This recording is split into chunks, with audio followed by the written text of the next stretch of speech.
How you going? Mick here at Diggermate. These machines are pretty nimble and get into some really tight spaces, but in the case that you've got a height restriction and you may need to go through a carport into a backyard, we do allow you to take the cabin roof off, providing it's put back on to do the work when you're in the backyard, because if this thing rolls over without the cabin, this also works as a safety roll bar, so you're in danger if you don't have it on while you're working. But there are situations where you need to take the cabin off to get into spaces.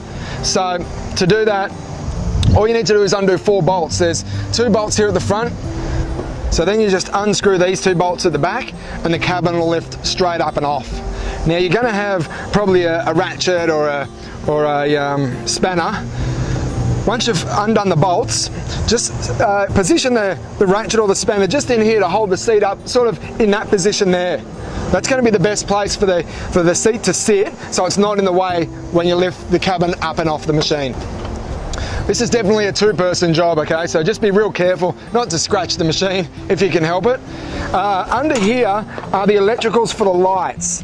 So this is a brand new machine. It hasn't been played with before, as in the cabin roof hasn't been taken off before. You'll need to cut that cable tie, and you'll find 2 connectors like this as you pull them out, which both go up this bar here and connect to the lights up the top. So you'll need to connect those 2 and then just feed them out that little hole there at the bottom of that support to get your electrical up and out the way. So you can disconnect the wires, pull them out through this hole, lift the cabin up and off, put it on the ground, drive through your area, and then you can put it back on to do all your work.